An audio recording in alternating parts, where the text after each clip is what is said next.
Prathamam Sadgurum Vande Shri Krishnam Tadanantaram Guru Papatmanam Trata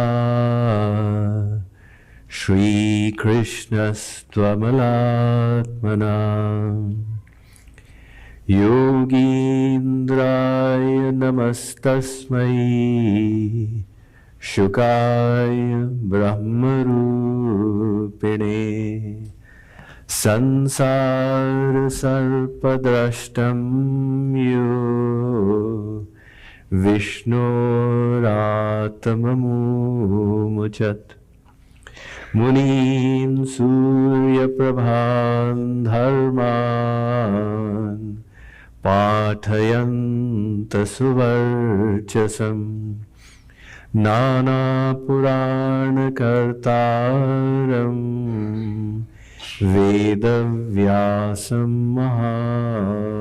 Mahaprabham Kararavinde Napadaravindam Mukharavinde Viniveshayantam Vatasya Patrasya Pute Shayanam Balam Mukundam Manasa Smarami Yo Brahmanam Vidadhati Purvam Yo Vai Vedanscha Prahinoti Tasmai Tagvamha Devamatma Buddhi Prakasham Mumukshurvai Sharanamaham Prapadde. Divine souls, welcome to Srimad Bhagavatam Mahapuran. Let us begin by chanting the names of gods. Let us offer our respects to the Guru.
Oh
Shri Sadgurudeva ki. So that Shukadev then became the Vakta, the speaker of the Bhagavat. Now, the speaker of the Bhagavat is established. The listener will make his appearance. You see, the speaker may be unlimitedly qualified. If the listener is ineligible, the speaker will come down and speak at his level. The teacher may be a PhD, but if the student is of grade 1, the teacher will teach 2 plus 2 is equal to 4. It doesn't mean the teacher only knows that. It means the student can only understand that. So the speaker of the Bhagavad Gita is the Lord himself, Sri Krishna. But the listener of the Bhagavad Gita is Arjuna. And Arjuna was in ignorance. This is my body, these are my relatives. So Lord Krishna, he spoke at the level of Arjuna. That was the Bhagavad Gita. Now, the listener of the Bhagavatam is the great Pariksit, who has no attachment. We will see how he becomes the listener. He was in the Paramahansa state. And that is why when Shukadev speaks to Pariksit, he is speaking the most highest esoteric topics. That is why the Bhagavatam is also called the Paramahansa Samhita. And now Sutaji Maharaj tells the story of the listener of the Srimad Bhagavatam Mahapuran. Would you all like to hear it? Yes. The Mahabharata was over. Most of the warriors who had fought the war on the side of the Pandavas and the Kauravas had been killed. From the Kauravas army side, only 4 remained. Duryodhana, Kripacharya, Kritavarma, and Ashwathama. Duryodhana was so annoyed with what had happened, he was burning. To cool himself down, he had gone and sat down under the water in a lake. Ashwathama thought, I need to do something to please my master. Now he could not take on the Pandavas in a dharmic war. He said, let me kill them through a dharma. At night, he entered the camp of the Pandavas. He wanted to kill them in the dark when they were unaware. But Lord Krishna had already intervened. He had told the 5 Pandavas, tonight don't sleep in this tent, sleep in that one. And the children came to sleep in that tent. The 5 Pandavas, 5 children. Now Ashwathama thought this is the tent of the Pandavas. So he entered while they were sleeping. The children were Kumars. You know, from the age of 1 to 5, that's the Balyavastha, childhood. From 6 to 10, that is the Paugandavastha. 11 to 15 is the Kishoravastha. And 16 to 20 is the Kumaravastha. They were Kumars. So they looked like adults. Ashwathama, thinking the 5 Pandavas are there, in the darkness of the night chopped off their heads. And holding their heads by the hair, he took them to Duryodhana. He said, look what I have got, victory at last. Duryodhana said, what? The heads of the Pandavas. Duryodhana said, really? I can't believe it. Ashwathama said, it's true, I have them with me. Duryodhana said, give me the head of Bhim's head. Ashwathama gave him the biggest head. Duryodhana put it between his hands and he crushed it. The head collapsed.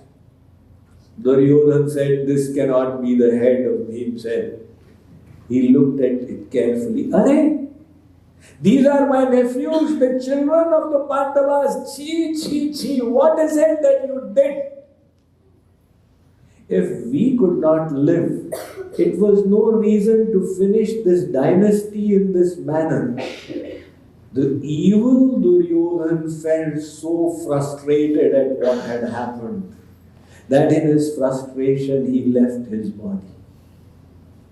Next morning, when Draupadi went to serve her husbands, she found the dead bodies of her children and she screamed. Her scream brought the Pandavas there. Arjun, seeing the death of the children and the plight of Draupadi, he was extremely annoyed. He made a resolve, I will punish the perpetrator of this crime. And he took off. Sri Krishna accompanied him. Now slowly they started catching up with Ashwathama. Ashwathama, seeing them behind, knew that he was now a goner. So Ashwathama had learned how to release the Brahmastra, that nuclear weapon of the ancient times, which was not made in factories or nuclear plants. It was ignited through mantras. Ashwathama did not know how to call it back. So Ashwathama released the Brahmastra targeted at Arjun. When the Brahmastra started coming, the universe seemed to be growing dark. Arjun became bewildered by the noise and the fear. He surrendered to Krishna and said, "Oh Sri Krishna, please protect me in this situation." Sri Krishna said, "Arjun, why do you fear? You also know how to release the Brahmastra. You release one and let the two neutralize each other." Arjun released the Brahmastra. Both the weapons. Now this is a divine guided missile defense, right? So they collided in mid-air. They got neutralized. Arjun revoked both of them. And he quickly caught up with Ashwathama. So he held Ashwathama and dragged him back to his wife Draupadi. Arjun said, "The killer of your 5 children, the perpetrator of such a heinous crime is here. I will kill him." Draupadi at that time displayed a very magnanimous sentiment of compassion and forgiveness. One of the sublime spiritual qualities is forgiveness. Somebody did something bad to you, forgive. That requires greatness, magnanimity. Draupadi displayed it at that time. She said, "No, don't kill him. I know how painful it is to suffer the loss of a child. How will his mother feel if he is killed? Forgive him." Bhimsen said, "That is incorrect. We need to kill him. He is a murderer." Yudhisthira said, "No, forgive him." Now, 2 viewpoints got created. Arjun looked towards Krishna for a resolution on this discussion. Krishna said, if somebody kills in a dharmic manner, he should be killed in return. But the son of the Brahman should not be killed. So Krishna spoke on both sides. Arjun thought, is he sitting on the fence? Is he being diplomatic? Then he understood Krishna's intention. Do something that punishes Ashwathama but yet does not finish his life. So Arjun, he took off the money from, there used to be a jewel on his head. He took that off. And he would have the shikha. You know, the Brahman has this sacred tuft behind. He shaved it off. He said this is an insult to him. It's as good as killing him, killing his prestige, but we will not take his life. go. Ashwathama ran from there. But an evil person, sometimes it's a mistake. You see, Muhammad Gauri attacked Prithviraj Chauhan 17 times. And 17 times, the Rajput king Prithviraj Chauhan, he defeated Muhammad Gauri and then forgave him. Go. And the 18th time, he was betrayed by somebody.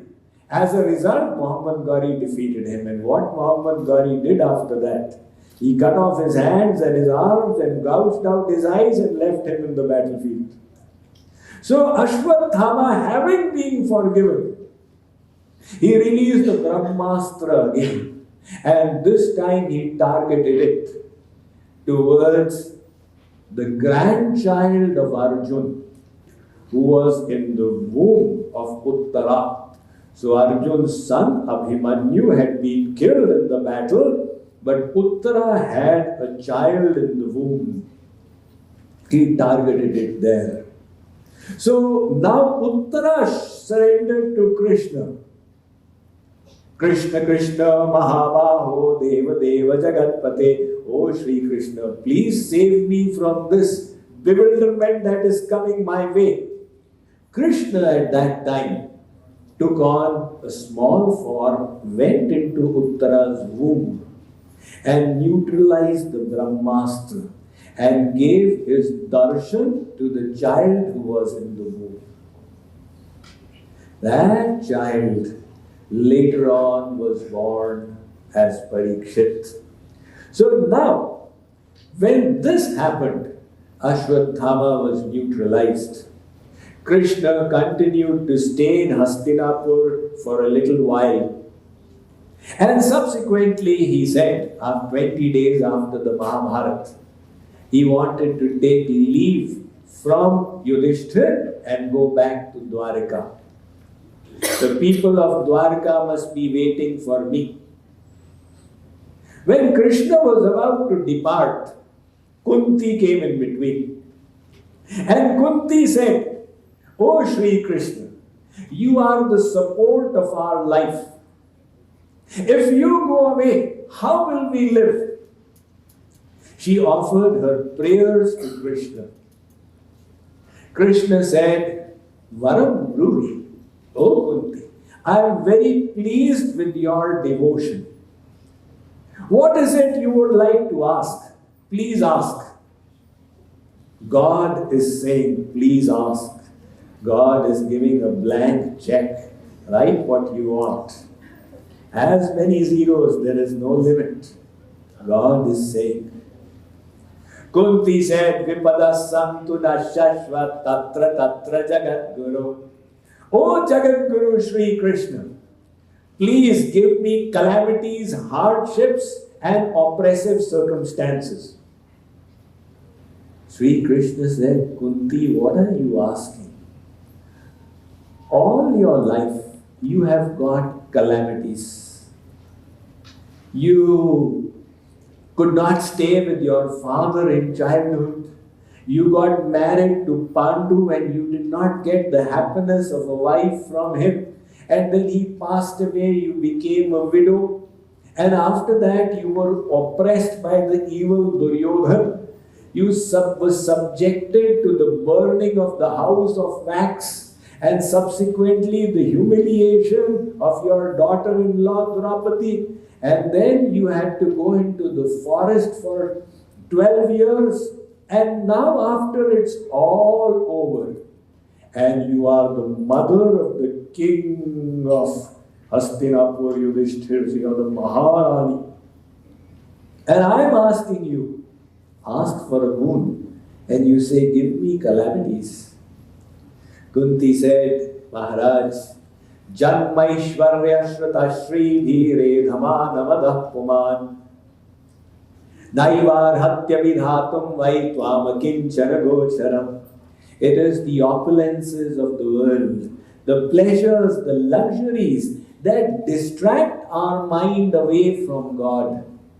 If these are snatched away, bhavato darshanam yatsya, the punar bhava darshanam, it is only natural. We will decide my happiness is not here, it is there, and we will go towards you. That is why the wise people have said, Ashaiva paramam dukkham, nairashyam paramam sukham. To have asha, hope, I will get happiness in the world, is the biggest misery, because you will keep running after the illusion. And to have nirasha, there is no happiness here, is the biggest blessing, because you will turn around and go to God. So listening to the prayer of Kunti, Krishna decided to stay there in Hastinapur for a few more days. One day, Yudhisthira saw Krishna sitting in meditation. Yudhisthira asked, O Shyam Sundar, the whole world meditates upon you. Whom are you meditating upon today? Krishna said, Yudhisthira, I am meditating upon Ganganandan, Bhishma. He is lying on a bed of arrows, and he is constantly thinking of me. It is my duty, ye yatha mam prapadyante tans tathaiva bhajamyaham. As one worships me, I reciprocate accordingly, and hence I am obliged to meditate upon him. A few days went by, and Yudhisthira felt remorse. He thought it was my greed to get the kingdom that caused the death of so many. So he approached Krishna. Krishna said, Yudhisthira, it was not your fault. You need to get over this glani, this remorse, through knowledge. Understand dharma. What is dharma? What is duty in life? Yudhisthira asked, from whom should I understand dharma? Krishna said, the biggest marmagya of dharma, the biggest dharmagya is Bhishma in the whole world. He is about to depart. Let us all approach him. So the Pandavas and Draupadi and Krishna, they went to Kurukshetra. Now Bhishma was actually a great devotee of Krishna. His meditation was, he would meditate on the Braja Leelas of Krishna. When Krishna is grazing the cows, the dust of their hooves is on him. So Bhishma was a Rasik saint internally. And Bhishma knew that the Kauravas will definitely lose. There is no doubt about it. Yatra Yogeshwaraha Krishno Yatra Partho Dhanurdharaha Tatra Shri Vijayo Bhute Dhruvo Niter Materma. This is where Sanjay ends the Bhagavad Gita. Wherever there is Krishna, wherever there is Arjuna, there will always be victory. Bhishma knew that Krishna's side will win, but he still became the commander-in-chief of the Kauravas. Why? That was his devotion. He wanted to show that, look, the great Bhishma is fighting on the other side, and yet the Kauravas can't win. This, O Krishna, is my devotional gift to you. I want to glorify you by fighting against you and still losing. So Bhishma, when he was felled, he did not die. He had Svecha Mrityu Vardhan. He could die at will. That was the boon he had. So he got so many arrows into his body that when he fell, his body did not touch the ground. He was lying on this bed of arrows. And he lay there for almost 6 months, waiting for the opportune time. When the Pandavas along with Krishna and Draupadi reached there, now the sages all around the universe came to know that a spectacular event is going to take place. So these sages also started gathering. Durvasa came, Narad came, Vasisht, Atri, Vishwamitra, Pulastya, Pulaha, they all gathered. The Pandavas, they offered their pranam to the grandsire of their dynasty, Pitamaha Bhishma. Draupadi also offered pranam. Krishna remained close to his head.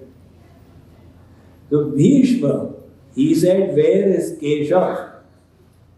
Krishna spoke up, "I am here, Pitamaha. Why don't you reveal yourself to me?" Krishna said, "It's my habit to keep myself hidden." Nevertheless, he came in front. Now Krishna is in front of Bhishma. Bhishma is not able to do pranam because he is on this bed of arrows. What to do? Bhishma offered pranam by shedding a few tears. Bhishma then said, "I am extremely thirsty. Can I have some water?" He had been lying there for 6 months. Krishna indicated to Arjun.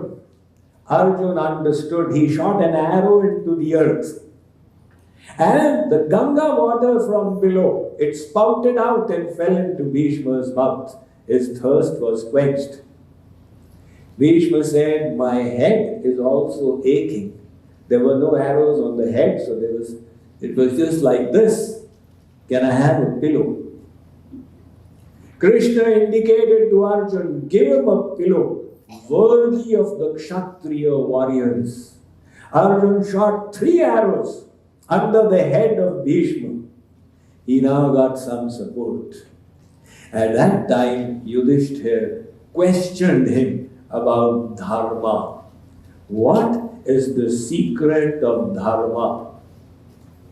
Bhishma expounded in great detail. That is not in the Srimad Bhagavat, it is in the Mahabharata. Now at the end, Bhishma said, "Esha me sarva dharmanam dharmo dhikatamo mata yad bhaktya pundarikaksham savairarchendaras sada." He recited the 1,000 names of Vishnu, Vishnu Sahasranam. And then he said, "Look, the highest dharma that I know, this Tribhangi Lal who is standing by your side, develop love at his feet. There is no higher dharma than this." Yudhishthira's question was resolved. But Draupadi started laughing. Bhishma asked Yudhishthira, "Why is your wife laughing?" A cultured woman should not be laughing in this manner. Yudhishthira said, "I don't know, she's never done it in the past. Ask her." Bhishma asked Draupadi, "Beti, my child, why are you laughing?" Draupadi said, "Maharaj, I am laughing because you have given this huge lecture on dharma. Tell me, when I was being humiliated in the assembly of the Kauravas, you were present. Where did your dharma go at that time? And what is this lecture in aid of?" Bhishma had to admit his mistake. He said, "My child, I admit. I was eating the the grain of Duryodhan, and hence I had gotten indebted to him. Now with the arrows of Arjun in my body, the blood has got drained out. And that is why my intellect is absolutely pure."